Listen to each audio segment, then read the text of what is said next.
বিসমিল্লাহির রহমানির রহিম। প্রিয় দর্শক শ্রোতা, আসসালামু আলাইকুম। আজকে আলোচনা করতে চাই, যদিও এই বিষয়টি আমি আমার আগের একটি ভিডিওতে আলোচনা করেছি এবং এর উপরে সোশ্যাল মিডিয়া এবং পত্রিকায়ও লিখেছি।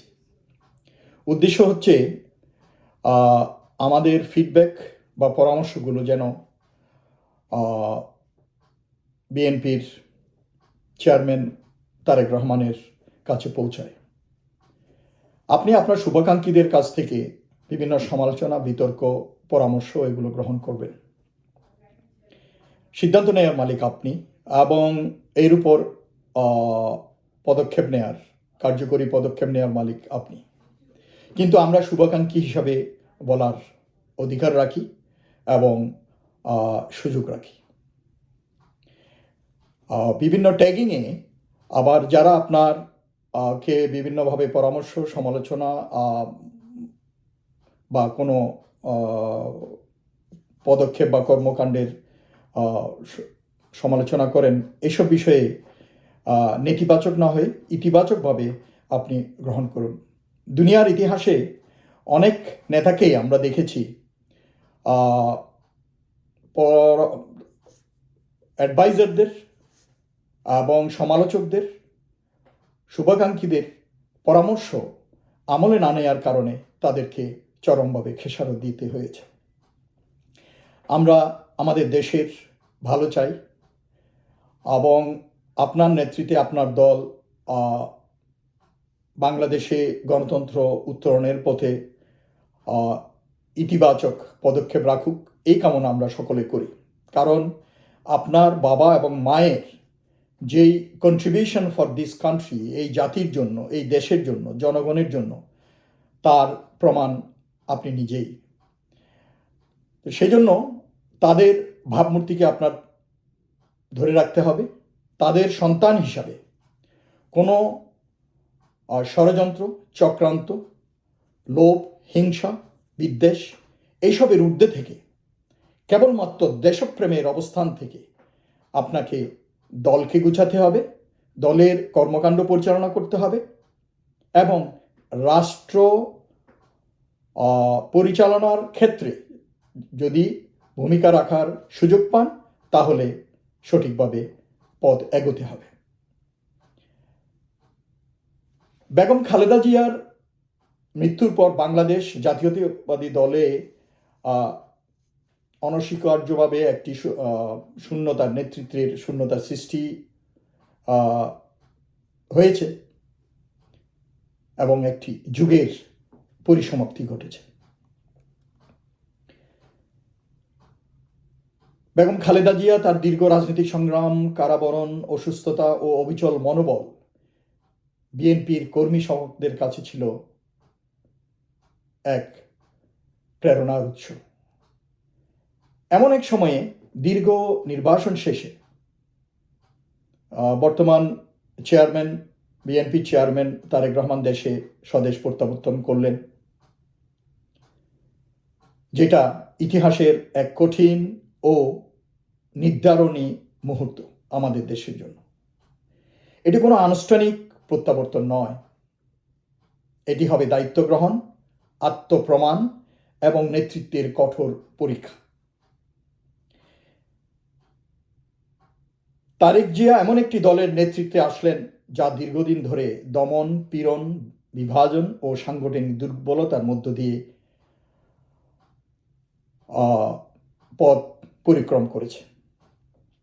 তিনি উত্তরাধিকার সূত্রে শুধু দলের নেতৃত্বই পাবেন তার পিতা শহীদ জিয়াউর রহমান ও মাতা খালেদা জিয়ার সংগ্রামী ঐতিহ্যের ভার, দায়িত্ব।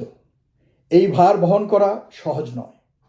কর্মী সমর্থকরা তাকে কেবল পারিবারিক উত্তরাধিকারী হিসাবে নয়, বরং একজন কার্যকর, সাহসী ও দূরদর্শী নেতা হিসাবে দেখতে চাইবেন, যিনি দলকে নূতন করে সংগঠিত করতে পারবেন। তার সামনে প্রথম ও সবচেয়ে বড় চ্যালেঞ্জ হবে দলের ভেতরের আস্থা পুনর্গঠন। বছর পর বছর ধরে মামলা, গ্রেফতার, ভয়ভীতি ও সুবিধাবাদ দলের ভেতরে বিভ্রান্তি ও হতাশা সৃষ্টি করেছে। কোথাও কোথাও নেতৃত্ব সংকট, কোথাও সুযোগ সন্ধানী প্রবণতা স্পষ্ট। এইসব মোকাবিলায় তাকে অত্যন্ত কৌশলী হতে হবে। হঠাৎ কঠোর সিদ্ধান্ত নিয়ে অভিজ্ঞ নেতাদের দূরে ঠেলে দেওয়াও যেমন ক্ষতিকর, তেমনি সংস্কারের নামে দীর্ঘসূত্রিতা দলের প্রাণশক্তি আরও ক্ষয় করতে পারে। প্রবীণদের অভিজ্ঞতা ও তরুণদের শক্তিকে একসঙ্গে কাজে লাগানোই হবে তার বড় রাজনৈতিক প্রজ্ঞার পরীক্ষা। তৃণমূলের কর্মীদের সঙ্গে সম্পর্ক পুনর্গঠন তারেক জিয়ার জন্য অত্যন্ত গুরুত্বপূর্ণ। এই কর্মীরাই বছরের পর বছর নির্যাতন, মামলা ও সামাজিক বঞ্চনা সহ্য করেছেন। শুধু বিএনপির পরিচয়ের কারণে খালেদা জিয়ার সবচেয়ে বড় শক্তি ছিল এই কর্মীদের সঙ্গে তার আবেগী ও মানবিক সম্পর্ক। তারেক জিয়াকে সেই বন্ধন নূতন করে গড়ে তুলতে হবে, শুধু ভাষণে নয়, বাস্তব আচরণে। তাদের ত্যাগকে স্বীকৃতি দেওয়া, নিরাপত্তা ও মর্যাদা নিশ্চিত করার স্পষ্ট অবস্থান না দিলে নেতৃত্বের প্রতি আস্থা তৈরি হবে না। আরেকটি বড় চ্যালেঞ্জ হবে দলের রাজনৈতিক ভাবমূর্তি ও ভবিষ্যৎ দৃষ্টিভঙ্গি স্পষ্ট করা। দীর্ঘদিনের একতরফা প্রচার ও নিয়ন্ত্রিত বর্ণনার কারণে বিশেষ করে তরুণ প্রজন্মের একটি অংশ বিএনপিকে সঠিকভাবে জানে না। তারেক জিয়াকে গণতন্ত্র, জাতীয় সার্বভৌমত্ব, সামাজিক ন্যায় বিচার ও অর্থনৈতিক সম্ভাবনার একটি সুস্পষ্ট ও আধুনিক রূপরেখা তুলে ধরতে হবে। একই সঙ্গে অতীতের ভুলগুলো অস্বীকার না করে সেগুলো থেকে শিক্ষা নেওয়ার মানসিকতা দেখাতে হবে, কিন্তু আত্মসমর্পণের রাজনীতিতে না গিয়ে। অবশ্যই রাষ্ট্রক্ষমতার বাস্তবতা ও রাজনৈতিক পরিবেশ বিবেচনায় তারেক জিয়াকে হতে হবে অত্যন্ত সংযত ও দূরদর্শী। আবেগপ্রবণ প্রতিক্রিয়া বা অপ্রয়োজনীয় সংঘাত দলকে আরও ঝুঁকির মুখে ফেলতে পারে। কখন কথা বলতে হবে, কখন নীরব থাকতে হবে, কখন আইনি ও সাংগঠনিক পথে এগোতে হবে, এই সূক্ষ্ম ভারসাম্য রক্ষা করাই হবে তার নেতৃত্বের মূল চাবিকাঠি। তবে অতিরিক্ত সতর্কতাও বিপজ্জনক। বিএনপির কর্মী সমর্থকরা দীর্ঘদিন ধরে সাহসী ও নৈতিক নেতৃত্বের অপেক্ষায় আছেন। গণতন্ত্র, অবাধ নির্বাচন, আইনের শাসন, জাতীয় স্বার্থের প্রশ্নে তাকে স্পষ্ট ও দৃঢ় অবস্থান নিতে হবে। দৃঢ়তা ও বিচক্ষণতার এই সংমিশ্রণেই তার নেতৃত্বকে বিশ্বাসযোগ্য করে তুলতে পারে।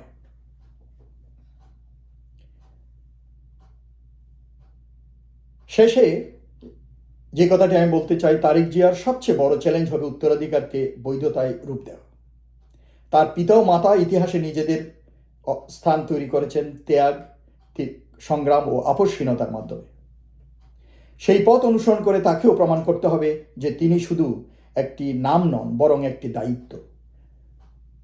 যদি তিনি সততা, ধৈর্য, সাহস ও প্রজ্ঞার সঙ্গে দল সংস্কার করতে পারেন, তবে তার প্রত্যাবর্তন বিএনপির পুনর্জাগরণের সূচনা করতে পারে।